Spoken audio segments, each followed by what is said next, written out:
like I don't really use seed oils. Like you are a bigger fan of olive oil and avocado oil.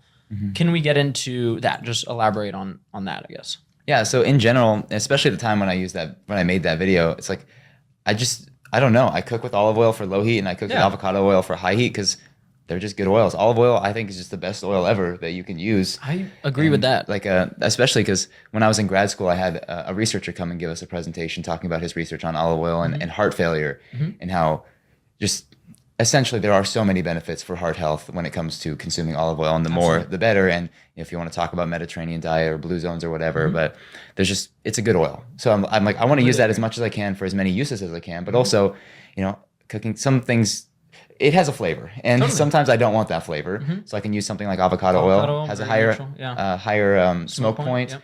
and it's not super, like, it doesn't have a strong taste, and it's also higher in antioxidants or anti-inflammatory chemicals, and I can use that. But ultimately now I have spray canola oil. I was on a diet for the last month or two before coming here, so I was just trying to use less oil. Yeah. So I'm like, I'll use a spray canola oil, and I don't have anything against any of those oils. It's like saying that because blueberries have more antioxidants than strawberries, that you should never eat strawberries. It's like, well, they both have antioxidants. One might have a little bit more, but they serve different purposes. Like, I might want to make a smoothie with blueberries and not strawberries, or with strawberries and not blueberries. Yeah. Now, ultimately, they're both good for you. And people make the argument that, well, oh, you like olive oil more than you like canola oil, so therefore canola oil must be bad for you. It's like, no, Yeah. I don't use it for everything. Yeah.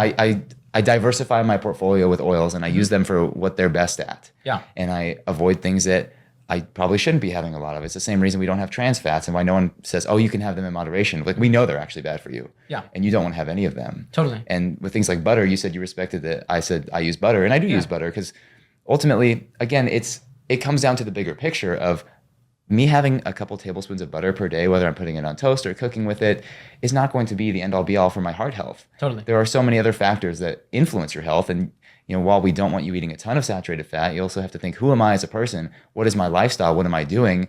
Can I get away with this? Absolutely. And it's like someone like us we're all three of us. We're very active people. We're moving around. We're doing as much as we can to stay healthy. We can get away with some butter if we like the taste. If it is more palatable for us, if it makes our dishes better, there's no problems with that. It's just the problem is when people start saying, "Oh, you should be having sticks of butter." Yeah. It's like even if you're healthy, you probably don't want to be doing that.